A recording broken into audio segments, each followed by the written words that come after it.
से शुरू करना है सर? अभी बस 5 मिनट बाद। हाँ, 5 मिनट के अंदर रखो। ठीक है, ठीक है। तो जब हो तो आप बता दीजिए।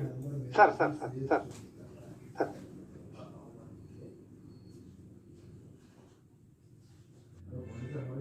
अनूप पांडे सर। हाँ सर।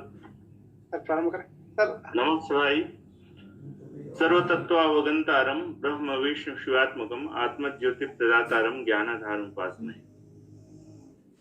सम्माननीय सभी अतिथि गणों का, हमारे आज के विशिष्ट वक्ता और इस समूह परिचर्चा में जिनका मार्गदर्शन प्राप्त होगा, आचार्य अनिल सौमित्र जी, आपका हम स्वागत करते हैं। परिसर के अद्यतन निदेशक महोदय आचार्य सुबोध शर्मा जी, इस समूह परिचर्चा के समन्वयक आचार्य श्री गोविंद पांडे जी, विभाग के अन्य सभी आचार्यगण, आप सबका इस कार्यक्रम में हम स्वागत करते हैं। आज समूह परिचर्चा इस कार्यक्रम के आरंभ से पूर्व हम सर्वप्रथम शिक्षा आचार्य प्रथम वर्ष के छात्राध्यापक पवन द्विवेदी से निवेदन करेंगे वैदिक मंगलाचरण के लिए। पवन द्विवेदी। हरि ओम। ओम भद्रं कर्णेभिः शृणुयाम देवा भद्रं पश्येमाक्षभिर्यजत्राः स्थिरैरङ्गैः तुष्टवागुंसस्तनूभिर्व्यसेमहि देवहितं जदायुः। ओम नमो गणेभ्यो गणपतिभ्यश्च वो नमो, नमो प्रातेभ्यो प्रातपतिभ्यश्च वो नमो, नमो वृक्षेभ्यो वृक्षपतिभ्यश्च वो नमो नमः। ओम नमः शंभवाय च मयभवाय च नमः, शंकराय च मयस्कराय च नमः, शिवाय च शिवतराय च। ओम स्वस्ति, ओम स्वस्ति, ओम स्वस्ति। धन्यवाद पवन जी। इस क्रम में अब मैं लौकिक मंगलाचरण के लिए निवेदन करूंगा शिक्षा आचार्य की छात्राध्यापिका दीप्ति आर्या से। येषां न विद्या न तपो न दानं ज्ञानं न शीलं न गुणो न धर्मः ते मर्त्यलोके भुवि भारभूता मनुष्यरूपेण मृगाश्चरन्ति केचित् वदन्ति गुणहीनजनो जघन्यः केचित् वदन्ति धनहीनजनो जघन्यः व्यासो वदत्यखिल शास्त्रगिरां प्रणेता नारायण स्मरणहीनजनो जघन्यः नारायण स्मरणहीनजनो जघन्यः। धन्यवाद दीप्ति। और आज के भारतीय ज्ञान परंपरा इस विषय से संबद्ध परिचर्चा करने के लिए उपस्थित माननीय आचार्य अनिल सौमित्र जी का एवं अन्य सभी महानुभावों का परिचय करने के लिए और स्वागत और प्रास्ताविक के लिए मैं आग्रह करूंगा आचार्य श्री गोविंद पांडे जी से। आचार्य श्री गोविंद पांडे जी कार्यक्रम के समन्वयक। या देवी सर्वभूतेषु भक्ति रूपेण संस्थिता नमस्तस्यै नमस्तस्यै नमस्तस्यै नमो नमः। परम सम्मानीयाः अद्यतन कार्यक्रमस्य अध्यक्षवर्याः अस्माकं परिसरस्य निदेशकाः आचार्य व्याकरण विभागाध्यक्षाः आचार्याः सुबोध शर्मा महोदयाः तथा अद्यतनीयाः वक्तारः अतिथिरूपेण समागताः सन्ति श्रीमन्तः प्रोफेसर अनिल सौमित्र महोदयाः। एते भवन्ति क्षेत्रनिदेशकाः भारतीय जनसञ्चार संस्थानतः पश्चिमी क्षेत्रीय परिषदतः समागताः सन्ति। वस्तुतः एतेषां विषये किं वक्तव्यम्, एते तावत् महान्तः लेखकाः भवन्ति, लेखने कुशलाः दक्षाः भवन्ति, लेखने पठने वाचने च बहुभिषु पत्रिकासु पत्रेषु समाचारपत्रेषु दिनपत्रेषु तथा च पत्रिकासु अपि आचार्याणां तत्र लेखाः प्रकाशिताः सन्ति। ते लेखाः सामान्यलेखाः न भवन्ति। ते लेखाः भारतीयसंस्कृतेः परिचयः, भारतीयसंस्कृतेः महत्त्वं तथा च भारतीयतयाः परिचयः तथा च भारतीयज्ञानपरम्परायाः परिचयः इत्यादीनां विषयाणाम् आचार्याः लेखकाः भवन्ति। ये हमें बड़े सौभाग्य की बात है कि हमारे बीच बहुत ही वरिष्ठ पत्रकार के रूप में, लेखक के रूप में, निदेशक के रूप में, एक आचार्य के रूप में, एक दायित्ववान कार्यकर्ता के रूप में बहुत बड़े चिंतक हमारे बीच पधारे हुए हैं। तो मैं अपने परिसर की ओर से, अपने कार्यक्रम की ओर से आचार्य अनिल सोमवंत जी का हार्दिक स्वागत करता हूँ। इसी क्रम में आज के कार्यक्रम अध्यक्ष हमारे निदेशक महोदय आचार्य सुबोध शर्मा जी हैं। हम उनका भी अपने विभाग के ओर से, अपने कार्यक्रम की ओर से उनका हम हार्दिक स्वागत करते हैं। उसी प्रकार हमारे विभाग के सभी अध्यापकगण सब यहाँ जुड़े हुए हैं। हम सभी का एवं छात्रों का सभी का हम हार्दिक स्वागत करते हुए उन्हें वाणी विराम करते हैं। लेकिन इससे पहले हम तो कहना चाहेंगे कि कार्यक्रम में जो है, आज के कार्यक्रम में महोदय का भाषण होगा, उसके बाद चर्चा सत्र भी होगी थोड़े समय के लिए, 15 मिनट की चर्चा सत्र रहेगी। और उसके बाद छात्रगण अपना जो है, जो चर्चा होगी उस पर अपना टिप्पणी लिखकर जमा करेंगे। इसलिए ये कार्यशाला ऐसी कार्यशाला है कि आपको बैठना है, सुनना है, समझना है, मतलब लिखना भी है। इसलिए ध्यान से सुनेंगे आप लोग। और मैं कहना चाहूंगा कि हमारे इस कार्यक्रम में एमएड फर्स्ट ईयर के स्टूडेंट्स हैं, विशेष रूप से शामिल है यहाँ पर। ये एमएड फर्स्ट के पाठ्यक्रम में ये गण चर्चा का विषय है। इस गण चर्चा के माध्यम से हम बच्चों को जो है, कैसे किसी विषय का विश्लेषण कैसे किया जाए, विषय का प्रस्ताव कैसे किया जाए, विषय के बारे में एक स्वरूप कैसे बनाया जाए, मतलब किसी भी सुनकर आत्मसात करके उसका कैसे बाहर आउटपुट किया जाए, ये उसका प्रधान उद्देश्य है। ये मैं कहकर अपने वाणी विराम देना चाहता हूँ। धन्यवाद। धन्यवाद सर। अब मैं भारतीय ज्ञान परंपरा के वास्तविक संवाहक आचार्य अनिल सौमित्र जी से निवेदन करूंगा कि आप परिचर्चा सत्र का आरंभ करें। धन्यवाद। सबसे पहले तो मैं संस्थान के निदेशक आदरणीय सम्माननीय सुबोध शर्मा जी और जो इस कार्यक्रम के समन्वयक हैं आचार्य गोविंद पांडे जी, उनके प्रति अनुग्रह भाव और धन्यवाद का भाव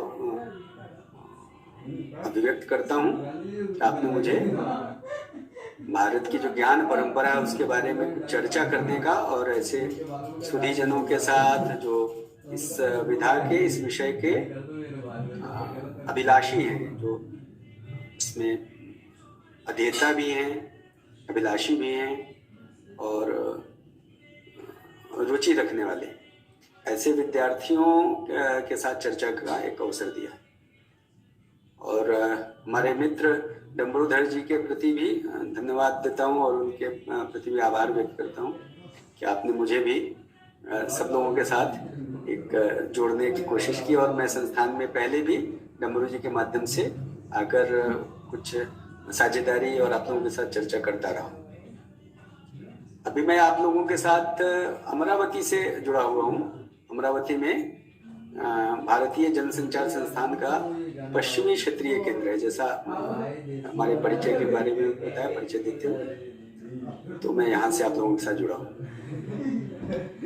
आज का विषय बहुत ही महत्वपूर्ण है और समसामयिक इसलिए है कि एक बार फिर से भारत अपने वास्तविक स्वरूप में, जिसकी चर्चा मनीषियों ने, विद्वानों ने अलग अलग माध्यमों से की है, उस स्वरूप में, उस रूप में फिर से प्रकट हो रहा है। और आप सबको पता ही है कि कभी शिकागो में भाषण देते हुए स्वामी विवेकानंद जी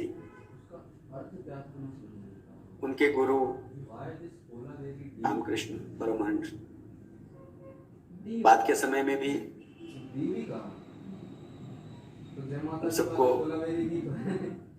अनेक विद्वानों का उल्लेख मिलता है, संदर्भ है। महर्षि अरविंद से लेकर ये जो बाद के बहुत ही आधुनिक विद्वान हैं, आचार्य राममूर्ति से लेकर अनेक ऐसे विद्वान हुए जिन्होंने भारत के बारे में, भारत का जो मूल स्वरूप है, इसकी सभ्यता के बारे में, भारत की संस्कृति के बारे में, भारत की परंपरा के बारे में अनेकानेक वर्णन किए। इस वर्णन में सिर्फ आध्यात्मिक बातें नहीं, सिर्फ धर्म की बातें नहीं है, धर्म के साथ साथ अर्थ की भी बातें, काम की भी बातें और अध्यात्म से संबंधित मोक्ष की भी बातें की, जिसको जीवन के 4 जो आश्रम है उसमें वर्गीकृत करते हुए बताया गया। तो भारत की परंपरा और भारत के जो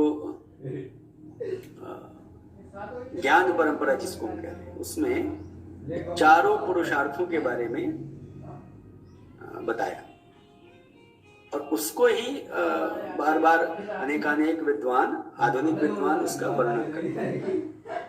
लेकिन जब हम गौर करते हैं, जब एक बार हम पुनरावलोकन करते हैं अपने इतिहास पर, तो ये दिखता है कि आधुनिक विद्वान चाहे कितने भी बड़े मनीषी हैं, विद्वान हैं, लगता है कि वो कोई नई बात नहीं बता रहे,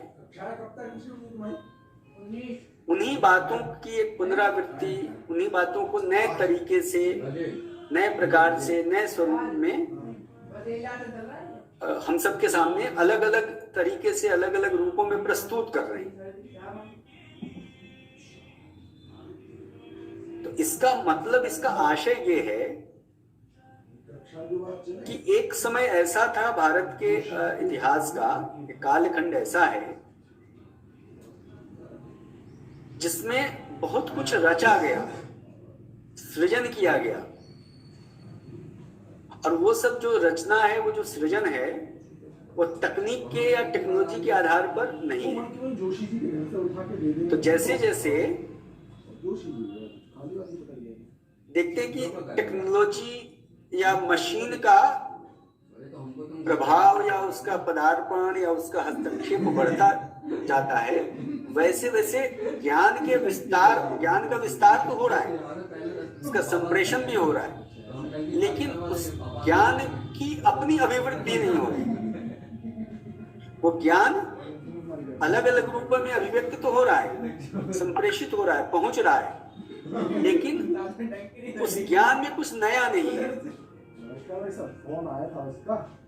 हम अपने अगर ऋषियों की बात करें तो पतंजलि से लेकर पाणिनि से लेकर, आप सब लोग जानकार हैं, सब लोगों ने पढ़ा होगा, वेदों की रचना जिन ऋषियों ने की,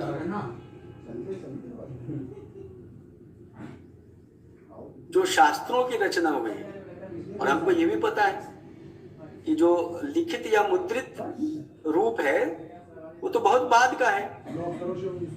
तो सारी ज्ञान परंपरा तुम्हारे वाचिक परंपरा में अभिव्यक्त होती रही।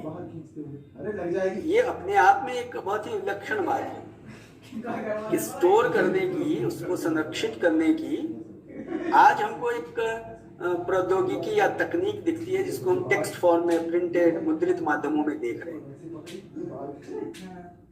लेकिन जब मुद्रित माध्यमों का विकास नहीं हुआ, तो जो ज्ञान की जो मूल जिसको धारा है, उसका स्रोत कहाँ है? तो हम वैदिक परंपरा में कहते हैं, वैदिक वेद हमारे ज्ञान का मूल स्रोत दिखता है। लेकिन मेरे लिए जिज्ञासा का विषय है कि वेद का स्रोत क्या है, उस वैदिक ज्ञान का स्रोत क्या है।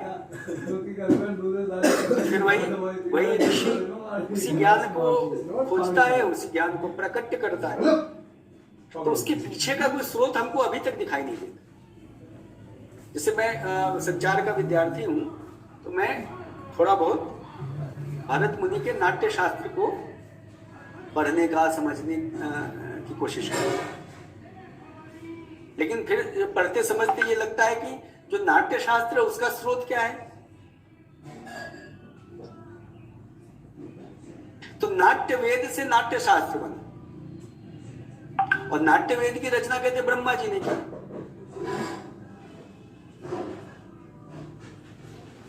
लेकिन अब ब्रह्मा जी को कहां से, उनका स्रोत क्या है। जैसे नाट्य शास्त्र की तो हम कह सकते हैं नाट्य वेद माध्यम है या स्रोत है, लेकिन नाट्य वेद का स्रोत क्या है। ब्रह्मा जी को कैसे प्रेरणा मिली, अभिप्रेरणा मिली नाट्य वेद की रचना करने। वेद के जो ऋचाएं जिन ऋषियों ने लिखी उनका स्रोत क्या है। तो वो खुद स्रोत भी खुद ही है, माध्यम भी खुद ही है, और उसके जनक से लेकर उसके विकास करने वाले रचयिता भी वही है। तो ये हमारे लिए एक बड़ी जिज्ञासा का विषय है कि ऋषियों के ज्ञान का स्रोत क्या है। ये खोज का विषय है। आप लोग सब लोग विद्वान विदुषी हैं, तो इस विषय पर जरूर हमको विचार करना चाहिए। जब हम भारत की ज्ञान परंपरा की बात करते हैं तो वो दुनिया के अन्य सभ्यताओं से अलग पृथक है, क्योंकि भारत में ज्ञान की बात कही है, भारत में विज्ञान की बात कही है, भारत में विद्या की बात हुई है, और भारत में शिक्षा की बात हुई है। लेकिन जो दुनिया के अन्य देश हैं वो साइंस, नॉलेज और विजडम, इसकी बात करें। तो क्या साइंस, नॉलेज और जो विजडम है ये हमारे ज्ञान, विज्ञान और जो विद्या है वही उसका रूपांतरण है। तो अंग्रेजी का हिंदी है या हिंदी का अंग्रेजी है। तो जैसे हम सबको पता है कि सामान्यतः हमारी अपनी जो परंपरा है ज्ञान की, वो अधिकांशतः पाली और प्राकृत की बात ना करें तो वो संस्कृत में है, और बहुत कुछ आज हमको हिंदी में उसका रूपांतरण दिखता है। लेकिन जब अंग्रेजी की बात करते हैं, जब फ्रेंच की बात करते हैं, जब जर्मन की बात करते हैं, तो उनके परिप्रेक्ष्य में, उनके देश में जो परंपरा विकसित हुई, चाहे वो साइंस की परंपरा हो, चाहे वो नॉलेज की हो, चाहे वो विजडम की हो, तो उनकी परंपरा उनकी भाषा में, उनके परिप्रेक्ष्य में विकसित हुई। और हमारी अपनी जो परंपरा है वो हमारी अपनी भाषा में, हमारे अपने कॉन्टेक्स्ट, परिप्रेक्ष्य में विकसित हुई है। इसीलिए जब हम उसका अनुवाद करते हैं तो एक बड़ा भेद या फर्क समझ में आता है। जैसे विज्ञान का सीधा सपाट जो अनुवाद है वो साइंस कर दिया जाता है, शिक्षा को एजुकेशन कर दिया जाता है। तो विद्या को क्या करते हैं, विद्या का कोई अनुवाद मेरी जानकारी में नहीं है, अगर आप लोगों की जानकारी में हो तो चर्चा में इस पर विषय पर बात करें। ऐसे ज्ञान का क्या अंग्रेजी का अनुवाद है मुझे पता नहीं। तो जो विद्या की परंपरा है, जो ज्ञान की परंपरा है, जो शास्त्रों की परंपरा है, वो भारत की अपनी परंपरा है। उसका कहीं कॉपी पेस्ट या उसका कोई दूसरे उस परिप्रेक्ष्य में उसकी व्याख्या, उसका विश्लेषण संभव नहीं है। और जैसा मैंने शुरू में कहा कि हमारे ज्ञान मूल स्रोत है, उसके पहले और जाने की जरूरत है। लेकिन ज्ञात स्रोत वेद और वैदिक ज्ञान है, और बाद में हम देखते फिर पुराण है, अनेक शास्त्र है, स्मृतियां भी बहुत सारी है, उपनिषद आए। लेकिन दो जो बाद के पॉपुलर, बहुत ही लोकप्रिय ग्रंथ है, रामायण और महाभारत, जिसको हम उसको कभी साहित्य के नाम पर, तो कभी मिथकीय साहित्य के नाम पर, तो कभी कर्मकांड के साहित्य के नाम पर ऐसा उसकी व्याख्या करके, और पता नहीं भ्रमित लोगों ने या षड्यंत्रकारियों ने हमारा ही मति भ्रम किया हुआ। मेरी अपनी जानकारी में महाभारत से बड़ा कोई राजनीति शास्त्र का ग्रंथ नहीं है। और जिस गीता के बारे में हम लोग बहुत चर्चा करते हैं, बार बार उसकी दुहाई देते हैं, उल्लेख करते हैं, संदर्भ भी देते हैं, वो गीता कहाँ का है? वो महाभारत का एक हिस्सा है।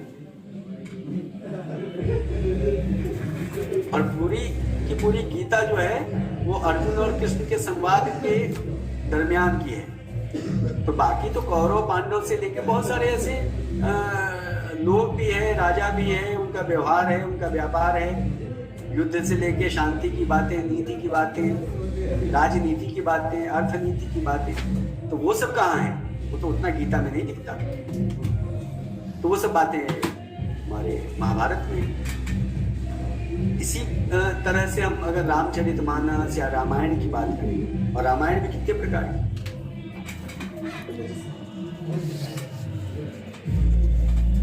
तो राम के चरित्र की व्याख्या करते करते मानस हमें कितनी प्रकार की बातें, ऐसे पुराणों की बात, ऐसे पाणिनि के व्याकरण की बात, पतंजलि के योग सूत्र की बात।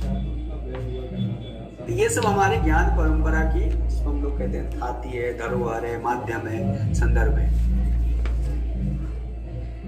लेकिन भारत के विद्या, अभी की जो विद्या और ज्ञान की समसामयिक अभी की जो स्थिति है, और अभी नहीं, इसलिए अगर 100 साल, 200 साल, 300 साल, 500 साल इसके पहले की बात करें, तो क्या विद्या के क्षेत्र में, ज्ञान के क्षेत्र में, कला के क्षेत्र में कुछ नया होता हुआ हमको दिखता है क्या?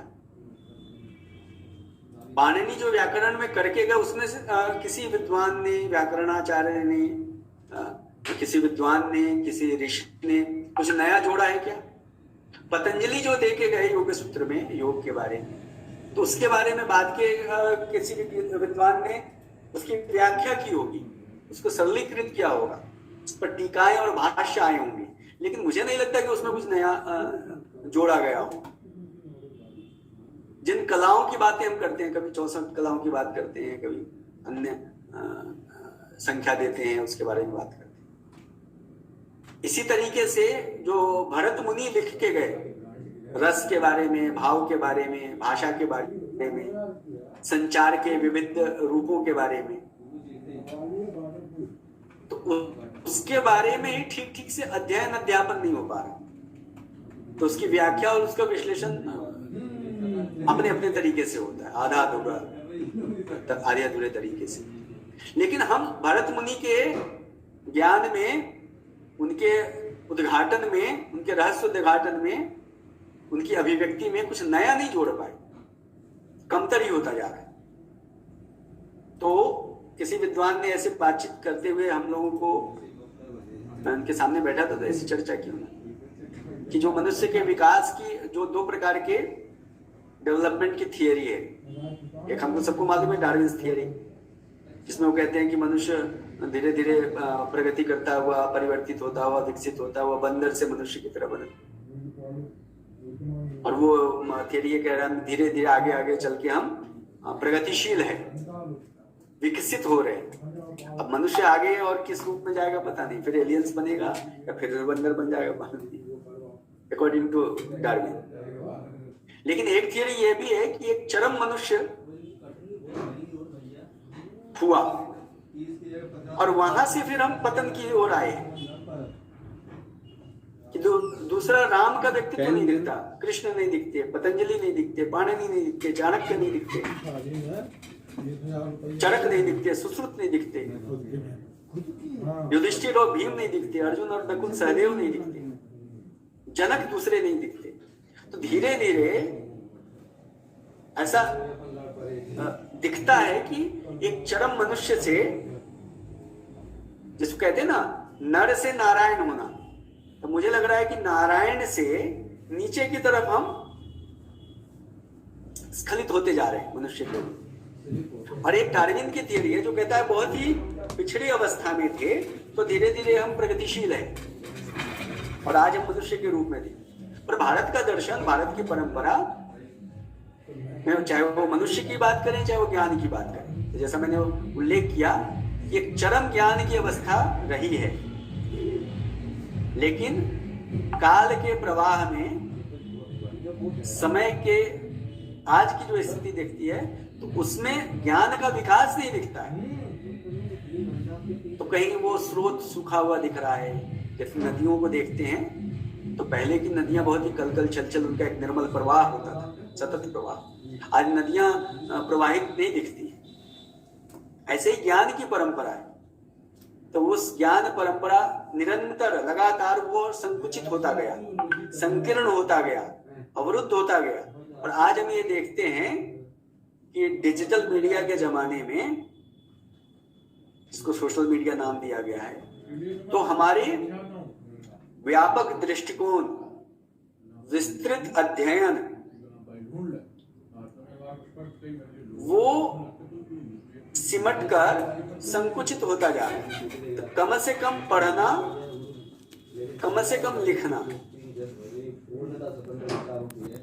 और अब तो संकेतों से ही काम चला लिए जा रहे हैं। तरह तरह की इमोजीज आ गए हैं जो आपके इमोशंस को डिजिटल माध्यम के द्वारा प्रस्तुत कर देते हैं, प्रकट कर देते हैं।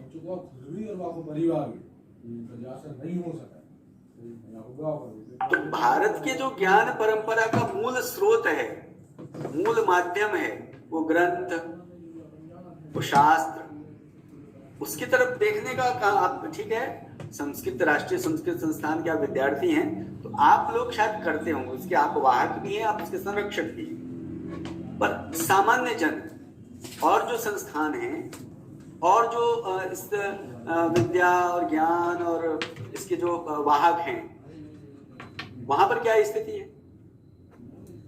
चाहे वो अध्ययन अध्यापन से लेकर शोध करने की बात हो, अध्ययन की बात हो, या शिक्षण की बात हो, या प्रयोग करने की बात हो, तो उसमें भारतीय ज्ञान परंपरा कहां पर है, ये हमारे लिए सोचने का विषय है।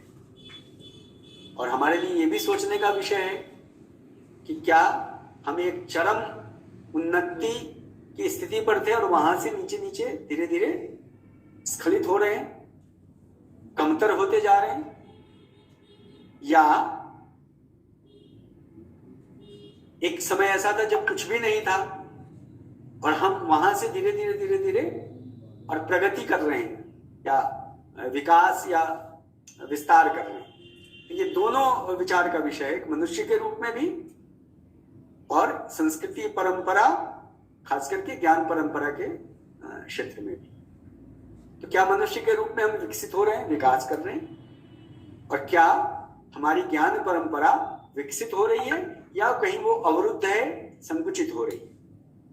तो अगर पश्चिम की और जो वहाँ के विद्वान हैं, वहाँ के जो वैज्ञानिक हैं, वहाँ के जो विशेषज्ञ हैं, उनकी माने तो हम निरंतर प्रगतिशील है, प्रगति कर रहे हैं।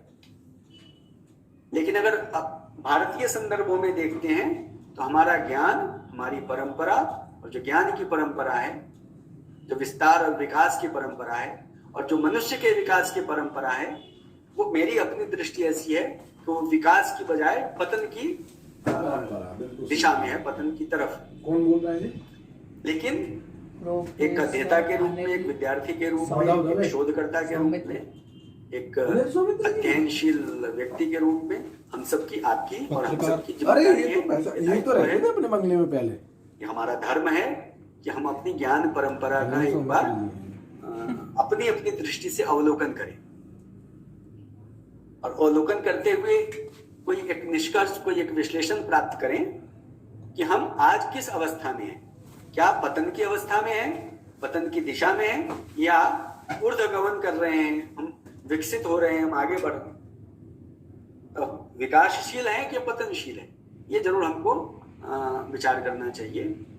और हमको हमारे जो विद्यालय और विश्वविद्यालय, हालांकि फिर से एक नालंदा विश्वविद्यालय के रूप में आपको दिख रहा है कि फिर से उसको पुनर्स्थापित करने की कोशिश हो रही है।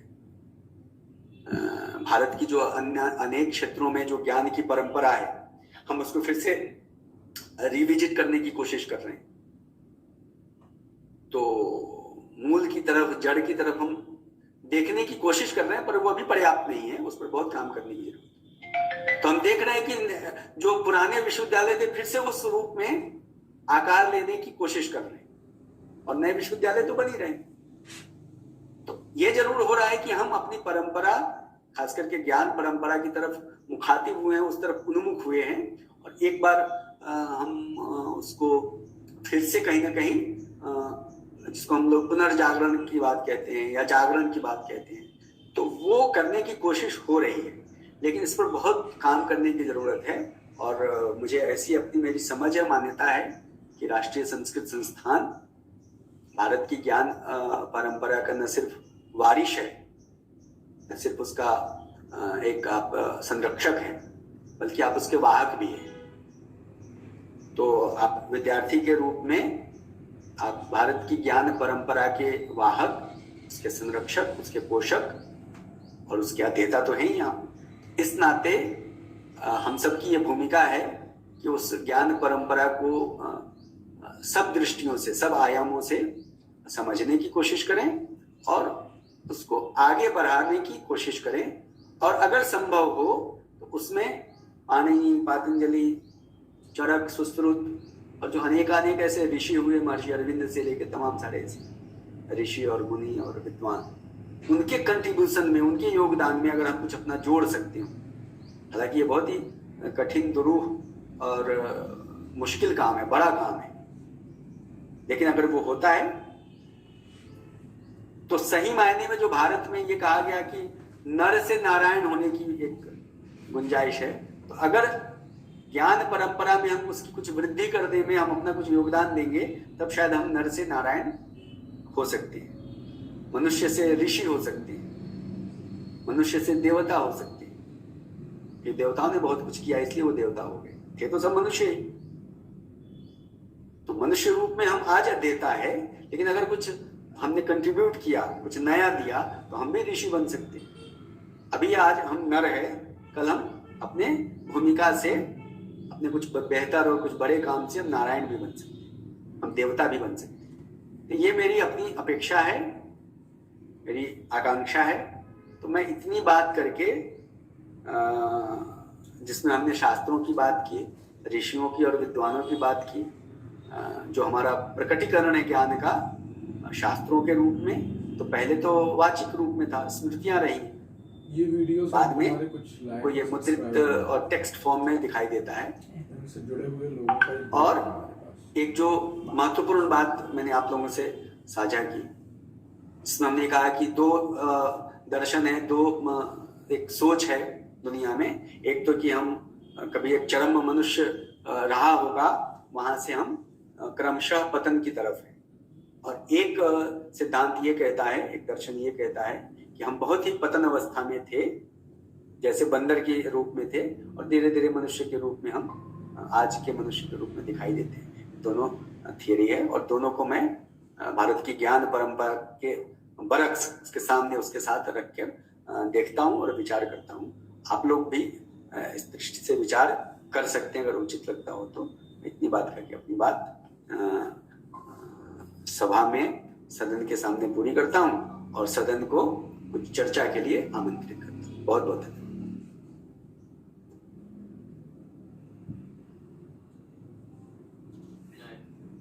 हाँ महोदय, श्रूयते महोदय। अनुप पांडे सर, अनुप पांडे सर, आवाज आ रही है? Anup Pandey sir, Anup Pandey sir. Sir श्रूयते। हाँ हाँ, बच्चों को थोड़ा चर्चा के लिए, चर्चा सत्र के लिए सर ने दिए हैं, अवसर दिए हैं चर्चा सत्र के लिए, थोड़ा सा आप संबोधन।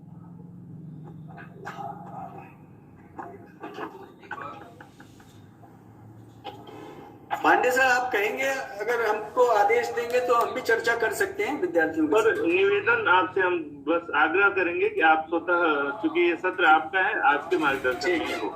ठीक। तो मुझे आपके अलावा और कोई दिख तो नहीं रहे, पर उनका नाम जरूर दिख रहा है। आप सभी अपना वीडियो ऑन कर लें। हाँ, वीडियो कर लेंगे तो अच्छा रहेगा। आचार्य के सभी प्रशिक्षणार्थी वीडियो ऑन रखें और आचार्य जी को ध्यान से सुनें। तो आर्या दीप्ति जी दिख रही हैं, श्री गोविंद अच्छा तो सर हैं, अजीत तिवारी जी दिख रहे हैं, रामायण जी नहीं दिख रहे, संजीव जी दिख रहे हैं, कृष्णा जी हैं। तो आप में से कोई ये बताइए कि जो मैंने बातें आपसे कही है उसमें कोई विरोधाभास है आपके मन में, उसके विरोधाभासी कोई बात या विचार है? तो उस पर हम लोग एक बार शुरू करते हैं चर्चा।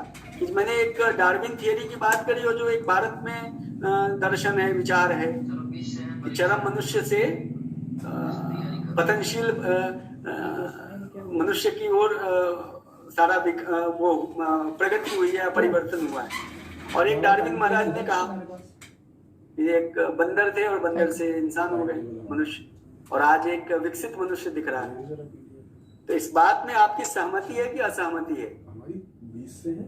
अब डार्विन के साथ है कि भारत के ऋषियों के साथ है? सर, भारत की परंपरा के साथ हैं हम, क्योंकि जैसे अगर हम डार्विन की थ्योरी की बात करते हैं तो जैसे एक उनकी थ्योरी ये भी आई थी कि जैसे पहले हम मछली के मतलब एक कोशिकीय थे, द्विकोशिकीय और फिर बहुकोशिकीय रूप में है।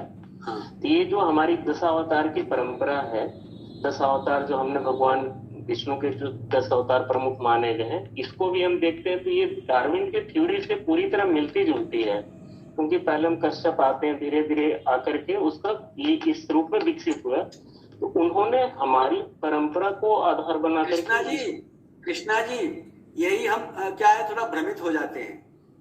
ठीक है, ये जो अवतारों की परंपरा है और जो डार्विन की थियरी बहुत भिन्न है। ठीक है, आप देखिए, अगर मान लीजिए कच्छप अवतार कहते हैं तो मछली से मछली बन सकता है, एक जीव से उसी जाति प्रजाति के जीव बनते हैं।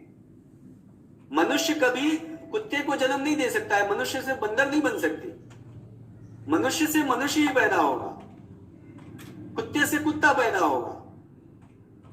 ठीक है, और कुछ प्रयोगिक ऐसे हुए हैं जिसको हम शंकर नस्ल टाइप की या वो कहते हैं। ठीक है, वो अवतारों की अलग परंपरा है। तो जैसे मान लो अगर डार्विन की थियरी की बात करें और उसे अवतारों से जोड़ेंगे तो अभी के जो बंदर है वो मनुष्य कब बनेंगे?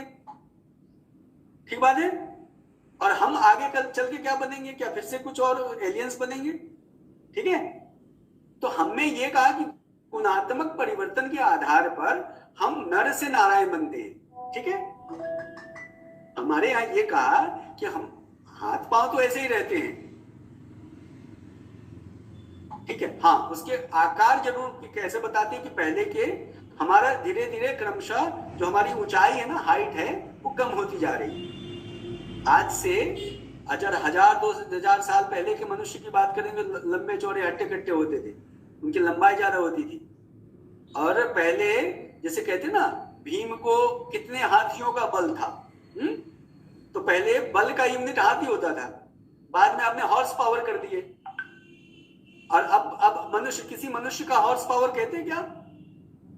ठीक है, तो बल के रूप में, आकार के रूप में क्रमशः हम धीरे धीरे कम होते जा रहे हैं। ठीक है, ऐसे ही ज्ञान के रूप में भी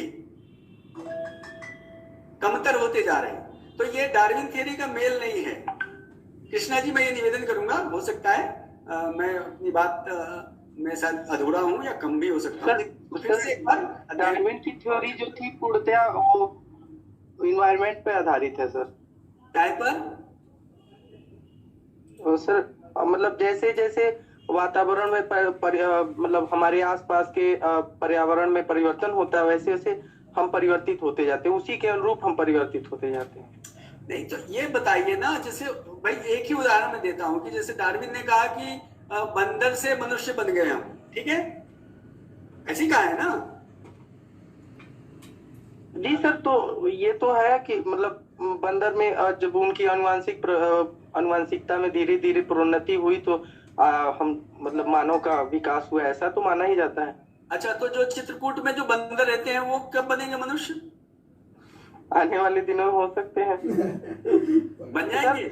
आप सर देखिए, जहाँ पे भी आप देखते हैं, जबकि मंदिर के पास में जो बंदर होते हैं उनमें धीरे धीरे ऐसे सामान्यतः सारे बंदर तो भगवान जी के पास लड्डू नहीं चढ़ाते हैं, लेकिन वहाँ के बंदर आसपास देखते हैं जब हम वहाँ के भक्त जन वहाँ पे चढ़ाते धीरे धीरे।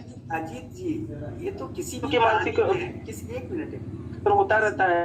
अजीत जी, वो किसी भी प्राणी में है, वो तो मनुष्य भी बंदर की तरह व्यवहार करता है अगर उस तरह का प्रशिक्षण देंगे आप। और बंदर को भी प्रशिक्षित करके इंसान की तरह या किसी और की तरह बिहेवियर कर सकता है वो, ठीक है। वो बिहेवियरल चेंज है, व्यवहार में परिवर्तन है, व्यवहार में बदलाव है, कुछ गुणात्मक परिवर्तन नहीं है, ठीक है। ठीक बात है। तो डार्विन की थियरी को यहीं छोड़ देते हैं, बाकी और आप लोगों का मन करे तो अध्ययन करना, तुलनात्मक नहीं है। इसलिए मैंने कहा कि जब तुलना करते हैं तो हम भ्रम में पड़ते हैं। भारत के ज्ञान और भारत के विज्ञान की तुलना हमने वहां के नॉलेज और उससे कर दिया, साइंस से कर दिया। वो साइंस अलग है, ठीक है। ज्ञान और विज्ञान ये बात करते हैं हम, वहां नॉलेज एंड साइंस की बात नहीं होती है, ठीक है। तो तुलना करेंगे तो भ्रम में पड़ेंगे। तो अपने ही परिप्रेक्ष्य में अपनी ही तुलना करें तो समझ में आता है, ठीक है। और उनसे तुलना करेंगे तो हम भ्रमित होंगे, भ्रम में पड़ेंगे, ठीक है। ऐसे ही ज्ञान की बात है। कोई मुझे ये बता सकते हैं कि जो पतंजलि ने या पाणिनि ने योग और व्याकरण की बात की, उसमें कुछ बाद के ऋषियों ने कोई जोड़ा क्या? नहीं गुरुजी। संगीत के क्षेत्र में कोई नए प्रयोग हुए हों, नया राग? नहीं गुरुजी, पहले जैसा ही है वैसा ही अभी भी है। नहीं, अभी भी उतना है कि उससे कम है? उतना ही है गुरुजी, कम तो नहीं, धीरे धीरे कम होता जा रहा है, ठीक है। क्योंकि वो हमारे प्रयोग के कारण शास्त्रों में, ग्रंथों में सब बातें आई नहीं है और ग्रंथ खत्म हो गए। और स्मृति और जो उसकी वाचिक परंपरा थी उसमें भी हम बहुत कमजोर हो गए।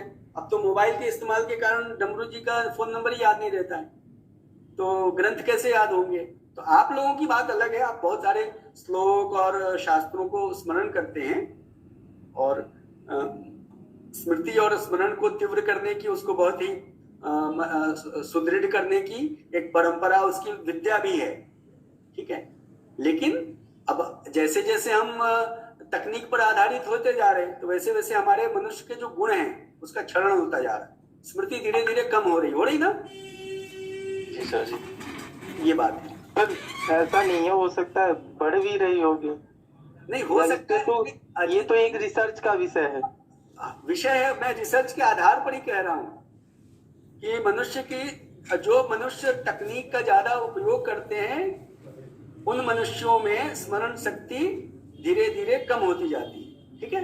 ये मैं सर, स्मरण शक्ति अगर कमजोर होगी तो नए नए आधुनिक यंत्र का प्रयोग हम कर कैसे पाएंगे? उनके लिए तो हमारी तीव्र मानसिकता, तीव्र बुद्धि का ही प्रयोग करना पड़ेगा ना। अजीत जी, तीव्र बुद्धि और स्मरण शक्ति में अंतर है कि नहीं?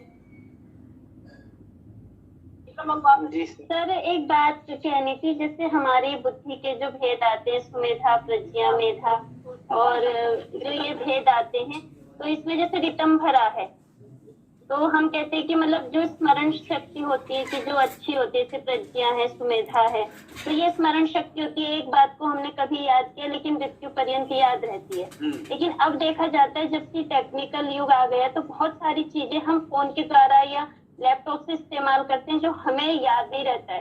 जैसे कोई भी श्लोक देखना हो तो तुरंत हम गूगल पे जाते हैं या कोई जानकारी, जबकि यही चीजें पहले छात्रों को बहुत पुराने समय तक याद रहती थी, जिसको शास्त्रों में रितंभरा, प्रज्ञा, सुमेधा कह के पुकारा गया।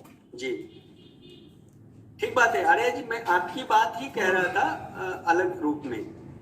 मैं आपकी बात से सहमत हूँ और उसी बात को हम दोनों ने अलग अलग रूपों में प्रकट किया है कि धीरे धीरे अब देखिए, जैसे मनुष्य के अभी का जो समय है ना, अभी क्या हो रहा है, मशीनों के साथ तरह तरह के प्रयोग हो रहे हैं। चलिए महोदय, और हमारा सारा व्यवहार, मनुष्य के सारे व्यवहार मशीन आधारित, ठीक है, वो हो रहा है। और उसके कारण मशीन का भी अपना गुण होता है, उनकी भी अपनी विचारधारा होती है, उनमें भी आकर्षण की क्षमता होती है।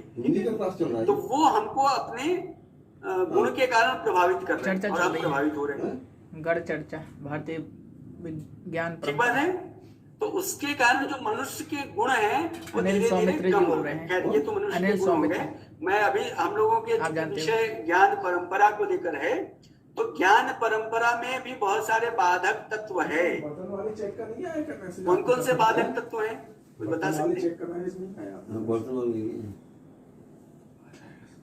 वाले चेक का क्या नाम है? जी गुरु जी प्रणाम।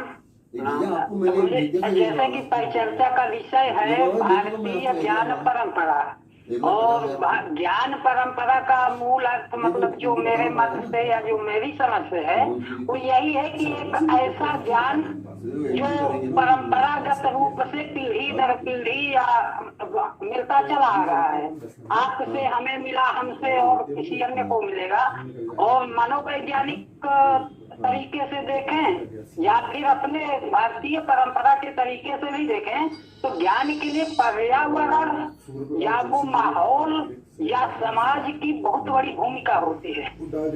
और आजकल हमारा जो भारतीय एक ज्ञान है या ज्ञान की जो परंपरा है तो वो बहुत कुछ मायने रखती थी हमारे सामाजिक वातावरण से, हमारे रहन सहन से, हमारे खान पान से और माहौल से। पवन जी, जी गुरु जी, अगर हम एक बात कहें कि हमारे दादाजी के दादाजी ज्यादा ज्ञानी थे या हम ज्यादा ज्ञानी हैं, तो क्या कहेंगे?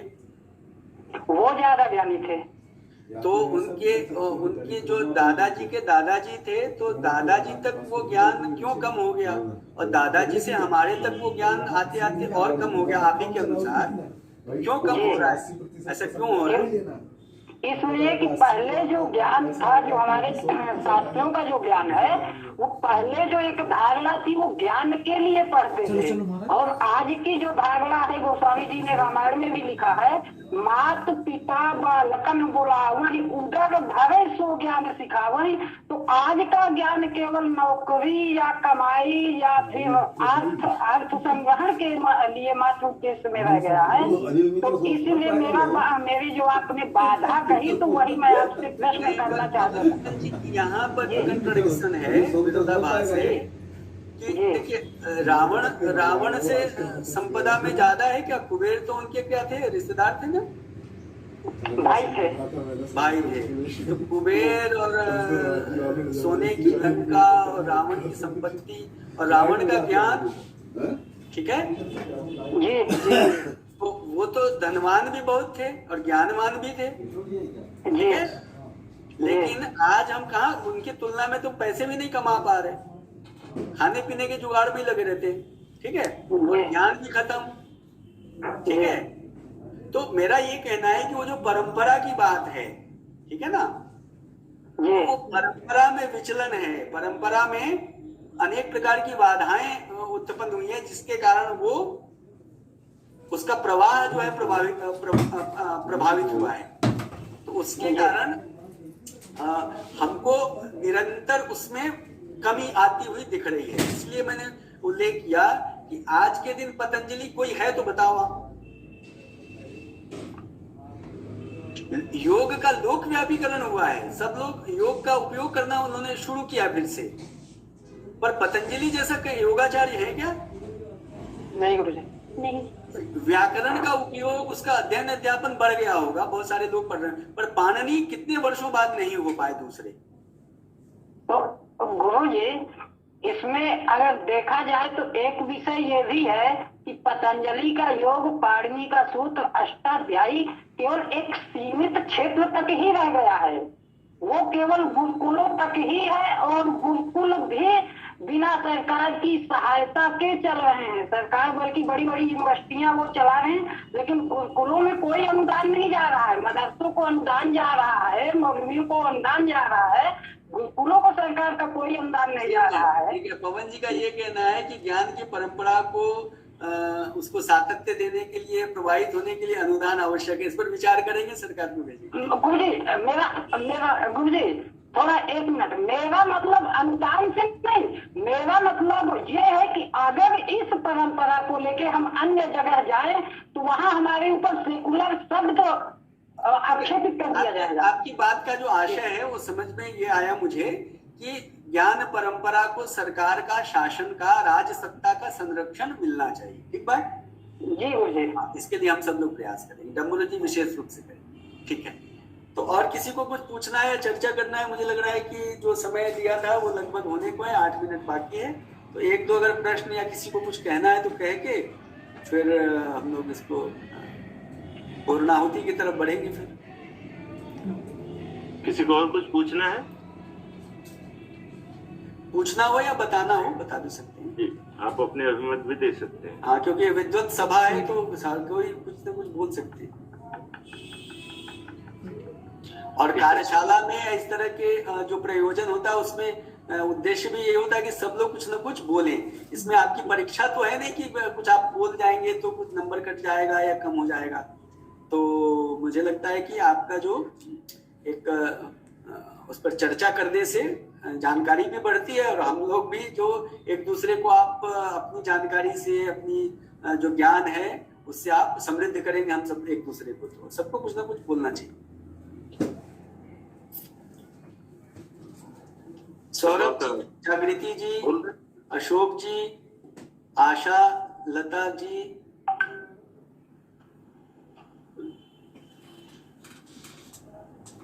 स्मितांजलि जी, विजय कृष्ण जी, कुछ बोलिए आप लोग भी थोड़ा थोड़ा। नमस्ते सर।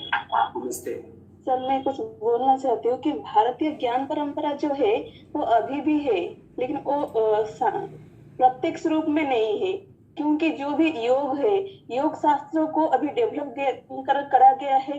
जैसे कि हम अभी लोग सब जिम जा रहे हैं, एक्सरसाइज कर रहे हैं, तो ये तो वही उसकी जो मूल दुआ है, जो उसकी जो मेन है, जो तत्व जिसका जो आधार है, आधारशिला तो योग ही है ना।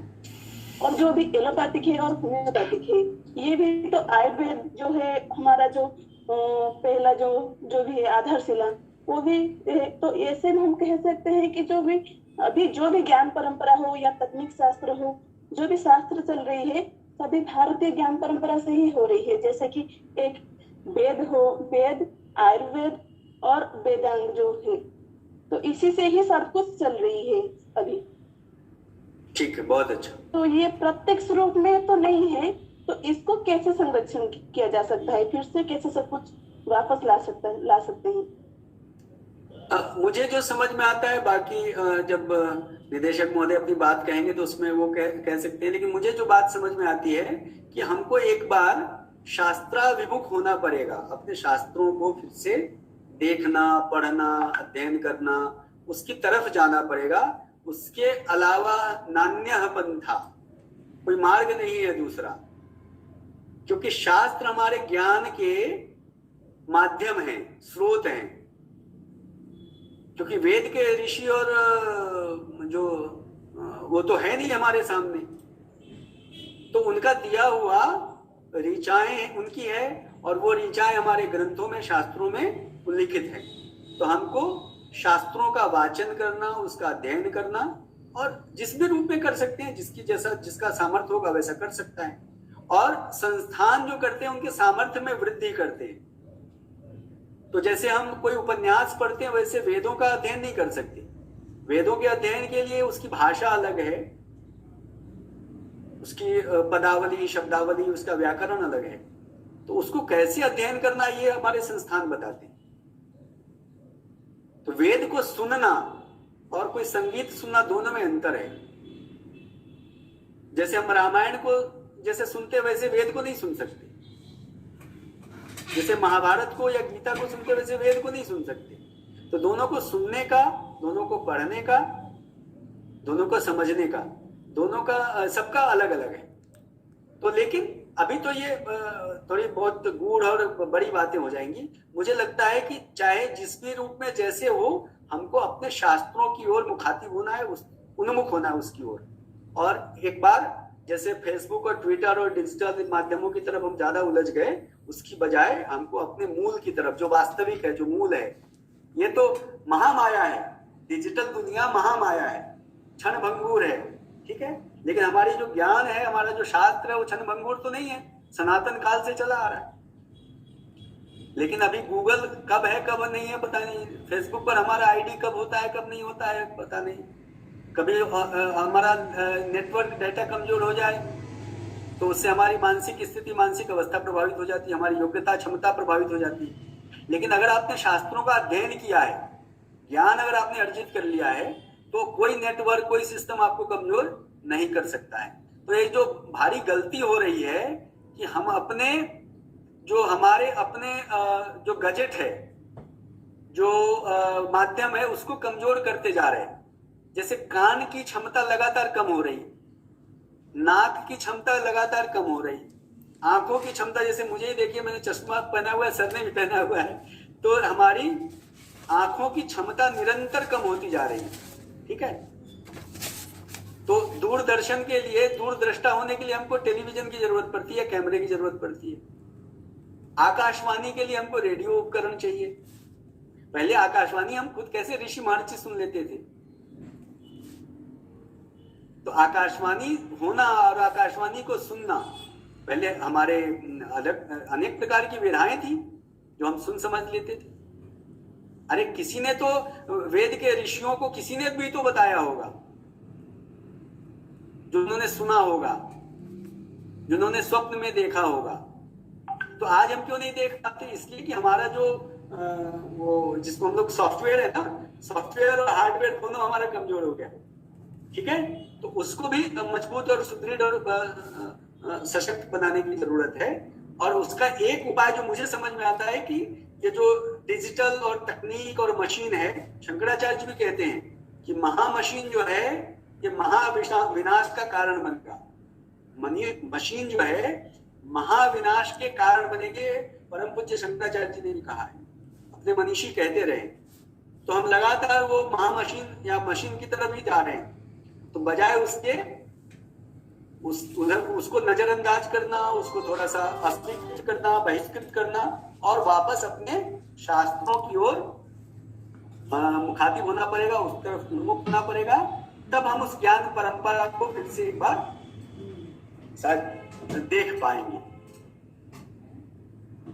यहाँ एक पक्ष भी आता है, अगर हम शास्त्र परंपरा में जाते हैं तो उसमें अभी अगर वही परंपरा को प्रयोग करेंगे, हम अभी जो विकास के दिशा जाते हैं और कम समय में ज्यादा कुछ काम कर पाते हैं, वो सामर्थ्य तो खत्म हो जाएगा, जैसे कि कम हो जाएगा, जैसे कि कम समय में ज्यादा काम करना। और विनोदिनी जी, आप आकलन करना कभी, इसलिए मैंने कहा कि पतंजलि ने जो काम कर दिया वो कहाँ मशीनों के माध्यम से हम कर पा रहे हैं। इसलिए मैंने कहा कि हम मशीनी रूप से, प्रौद्योगिकी और तकनीकी रूप से इतने विकसित हो गए हैं कि अब तो जो प्राकृतिक या जो नेचुरल इंटेलिजेंस है उसकी बात नहीं हो रही, अब आर्टिफिशियल इंटेलिजेंस की बात हो रही, एआई की बात हो रही, जो मशीन के सहारे इंटेलिजेंस को बुद्धिमत्ता कहेंगे डमरू जी। तो मानवीय या प्राकृतिक बुद्धिमत्ता खत्म हो रही है, कम हो रही है, और उसके वैकल्पिक तौर पर मशीनी बुद्धिमत्ता का इजाद हो रहा है। इसलिए मैंने कहा कि कम समय में ज्यादा किसी ने काम कर लिया, और ज्यादा काम करने का मतलब ज्यादा परिणाम देना। तो आप उसका एक बार विश्लेषण करिए, भी अध्ययन का विषय है कि उन्हें पतंजलि के, मैं बार बार मैं पतंजलि का इसलिए नाम ले रहा हूं, या चलिए ठीक है आज के किसी वैज्ञानिक का नाम ले लीजिए। तो विज्ञान का जिनने भी खोज की है वो मशीनों के सहारे नहीं की है। न्यूटन के पास कौन सा मशीन होता था? और हमारे उसके पहले आर्यभट्ट से लेके और तमाम सारे ऐसे ऋषि हुए। तो आज का तो कंप्यूटर जैसा कुछ उपकरण उनके पास मेरी जानकारी में नहीं है, अगर होगा तो इस मामले में मेरा ज्ञान है। तो लेकिन कितने बड़े बड़े शोध करे उन्होंने, खगोल शास्त्र में कितना अध्ययन हुआ, लेकिन काम मशीन था। ठीक बात है विनोदिनी जी, इस पर और थोड़ा अध्ययन करेंगे, पता चलेगा कि मशीन विकास की तरफ नहीं ले जा रहे, वो विनाश की तरफ ले जा रहे।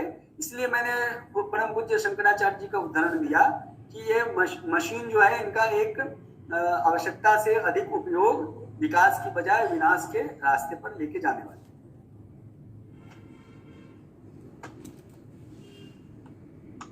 हाँ सर, हाँ अनूप पांडे सर, अनूप पांडे सर। हाँ सर, हाँ सर, समाप्ति की ओर जी। लगभग सभी के विचार आ गए जिन्हें बोलना था, और इस कार्यक्रम में अब अगला हम लोग अध्यक्षीय उद्बोधन की तरफ अग्रसर हो रहे हैं। मैं आज के परिसर के निदेशक श्रीमान सुबोध शर्मा जी से निवेदन करूंगा अध्यक्षीय उद्बोधन से हमें कृतार्थ करें।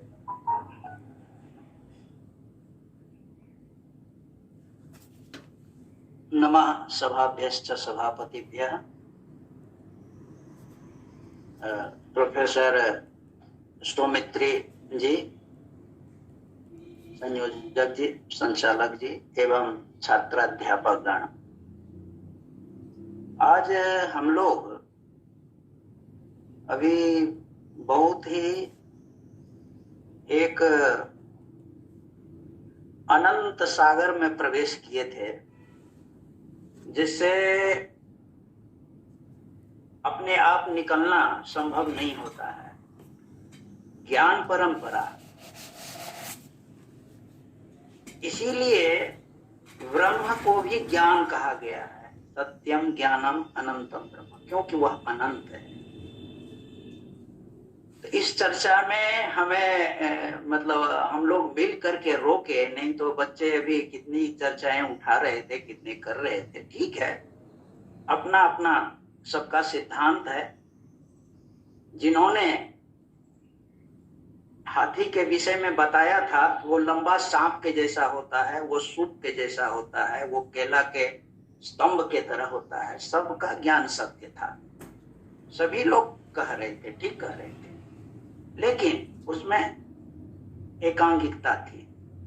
कुछ एक एक चीज को लेकर के कह रहे थे। उसी तरह से हम आज उस ब्रह्म चिंतन में लगे हुए थे और कुछ आधुनिकता, कुछ प्राचीनता, दोनों को लेकर के प्रोफेसर साहब ने हमें उदाहरण के द्वारा बताया। डार्विन सिद्धांत हमारे प्राचीन सिद्धांत, ठीक है, डार्विन सिद्धांत को भी मान सकते हैं, लेकिन उसको दूसरे तरह से मानिए। ब्रह्मा ने जब सृष्टि परंपरा की तो आता है कहीं पर कि मानव सृष्टि जब हुई ना, तब फिर वो रुक गए। ये नहीं कि उसी को ये हुआ। आज हमने ये बनाया विंडो क्या कहते हैं 97 बनाया, फिर 2000 बनाया, फिर ये बनाया, फिर ये। अब वो चीज वही नहीं है, इसमें सारी चीज परिवर्तित है, केवल जीव तत्व वह है। तो उसी तरह से इस विकास परंपरा को भी हम इस तरह से ले सकते हैं कि जो छोटे छोटे जीव हैं वो अपना सारा कर्म करने में समर्थ नहीं है। तो डार्विन ने हो सकता है अपना वो केवल शारीरिक वृद्धि को लेकर के लिए होंगे, तो इस तरह से वो कहे होंगे। वास्तविक में हमारा वही है, हमारा जो हमारा प्राचीन हमारी ज्ञान परंपरा है, और वह ज्ञान वो उन ऋषियों का, उनका केवल आत्मानुभव, आत्मानुचिंतन, उसी से वह ज्ञान उनको था। कुछ दिन पहले खैर छोटी छोटी बातें लेकर के ज्यादा हो जाएगा, मतलब ये कहना है, अभी छोटा सा उदाहरण ले लीजिए, हो सकता है उसको हमने आपने आंखों से नहीं देखा है। संजय जो है गीता में, उसको सारी चीज प्रत्यक्ष है, उस घर बैठे ही देख रहा है। यहाँ पर हम टीवी लगाते हैं, उपकरण लगाते हैं, जब तब जाकर के कोई चीज कहीं से देख रहे हैं। तो हमारे दो तरह की दुनिया थी, तंत्र दुनिया और मंत्र दुनिया। तो तंत्र जो है ये आविष्कारात्मक है, इसकी कोई ये नहीं, नेति नेति नेति किसी को लेकर के कहा है। और जब वह वो मंत्रात्मक या ज्ञानात्मक जो हमारा है वह, तो उसको लेकर के होता है, वह अनंत है, उसमें चलते चलिए। और ज्ञान परंपरा में वस्तुतः हम बहुत आगे थे, और जिसको आज कह रहे हैं कि हम बहुत बढ़ रहे हैं। वस्तुतः वो अपना अपना चिंतन है, उतने को हम बढ़ना कह रहे हैं। वह नहीं तो हमारे यहाँ तो यही था, वो हमारे ऋषियों ने उद्घोषणा की थी, एतद् देश प्रसूतस्य सकाशादग्र जन्मनः स्वम स्वम चरित्रम शिक्षेरन। केवल भारत में नहीं, पृथिव्याम सर्वमानवा। ये था, ये उनका आत्मबल था, ये उनकी सही उक्ति थी। तो इस तरह का ये इस तरह की परंपरा थी हमारी। और उस परंपरा में कमी तो जरूर आई है। क्यों आई है कमी? ज्ञान होता कैसे है? तो उसके लिए भगवान ने कहा था, जिसकी हम में अभी कमी है, लोग छात्र सोचेंगे कि शिक्षा देने लगे, तद विद्धि प्रणिपातेन परिप्रश्नेन सेवया। वो होना चाहिए हमें पहले। श्रद्धावान लभते ज्ञानम, उस वचन में हमें श्रद्धा होनी चाहिए। यदि बच्चा जिसको कि हम सिखा रहे हैं क कबूतर ख खरगोश, उस समय उसको कोई श्रद्धा नहीं हो, कहने लगे कैसे क से कबूतर कैसे हो जाएगा, क कबूतर कैसे, कभी वो सीख सकता है? नहीं सीख सकता है। तो इसकी कमी है हमें, तो वह जरूर उस चीज को अपनाना पड़ेगा। अपने बड़ों के प्रति, अपने गुरुजनों के प्रति, हमसे जो भी ज्ञान में श्रेष्ठ हमें लग रहा है, उनके प्रति श्रद्धावान रह करके और उसको, उस चीज को पुनः से हम प्राप्त कर सकते हैं, लग सकते हैं। कोई समय था जिस समय मतलब ये तो एक एक वेद को लेते हैं, यजुर्वेद के 40 अध्याय, तो उसके इतने अध्याय, उसके इतने अध्याय, इतना पूरा होता था, सबको याद। तब वो चतुर्वेदी कहलाते थे। थोड़ी क्षमता कमी, द्विवेदी हुए, ये इस तरह से हुए। और इतना ही नहीं, अभी जैसा प्रोफेसर साहब ने कहा कि केवल ये सत्य है, केवल सुन करके ही सारा ज्ञान उनको रहता था। केवल वेद ही नहीं, वेद के उसके फिर उपनिषद, ब्राह्मण, ये सब इतना रहता था। अभी मतलब हम लोग एक मोबाइल नंबर को नहीं ध्यान में रख सकते हैं। ये है तंत्र की मतलब महिमा। कल मैं आ रहा था, संजोग से टिकट था मोबाइल में, उसका वो देखने का ध्यान नहीं रहा हमारा कि सीट हमारा कौन कौन सा है। खोलने लगा तो इंटरनेट नहीं चल रहा था उस समय, भारी परेशानी हुई। तो किसी ने करके बैठा लिया वहां पर, फिर बाद में आधा घंटा के बाद खुला तो बताए। तो ये है अब जिसको हम कह रहे हैं विकास। और ये यह एक तरह से थोथा विकास है। विकास दिख रहा है आपको विकास के तरह। वास्तविक विकास जब हमारा इसका विकास होगा, जब हमारे बौद्धिक विकास होगी, जब हमारा चिंतन की परंपरा होगी, तब उसी को विकास को हम विकास कह सकते हैं। बहुत अच्छी चर्चा आप लोगों ने, बच्चों ने, प्रोफेसर साहब ने, और इस तरह की जैसा कि हमने सुना कि यह कई चर्चाओं में करते हैं। क्योंकि हम लोग अभी तक कोरोना में ही गुजर रहे हैं, इसलिए बच्चों से उतनी चर्चा नहीं हो सकी, कम हो सकी।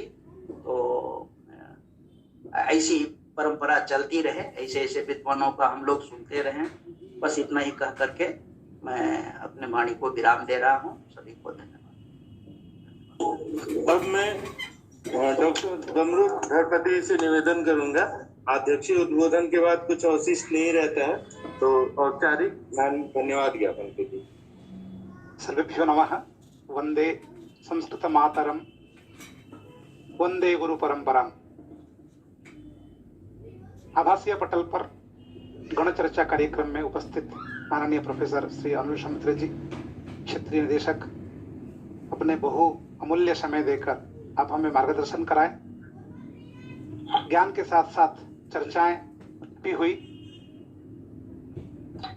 उसका सार तत्व में यदि बोलूं, 4 आश्रमों में 4 पुरुषार्थ हो, उसमें भारत की प्रतिष्ठा तथा गरिमा हो, जन जन में बुद्धि के साथ प्रज्ञा हो, ऋषियों की ज्ञान परंपरा का स्रोत हो, भारत में भारतीय ज्ञान परंपरा हो, यह उनका सार था। उनको धन्यवाद। अपना शिक्षा विभाग भोपाल परिसर से उनको बहुत बहुत धन्यवाद है। इसी क्रम में हमारे निदेशक महोदय प्रोफेसर सुबोध शर्मा महोदय, प्रोफेसर गोविंद पांडे जी गुरुजी, प्रोफेसर अशोक कछुआ जी, प्रोफेसर शोभनाथ साहू सर तथा समस्त शिक्षा विभाग के प्राध्यापक संचालक डॉक्टर अनूप पांडे जी एवं उपस्थित सभी विद्यार्थियों को, प्रशिक्षणार्थियों को धन्यवाद देते हुए यहाँ मैं मेरा समाप्त करता हूँ। धन्यवाद। धन्यवाद देने वाले डमरूधर कुलपति सर का भी बहुत बहुत धन्यवाद। सभी आगंतुकों का धन्यवाद। और शांति मंत्र के साथ यह सभा यहीं समाप्त होगी। सर्वे भवन्तु सुखिनः, सर्वे सन्तु निरामया, सर्वे भद्राणि पश्यन्तु, मा कश्चित् दुःखभाग् भवेत्। ओम शांति शांति शांति। सभी का बहुत बहुत धन्यवाद।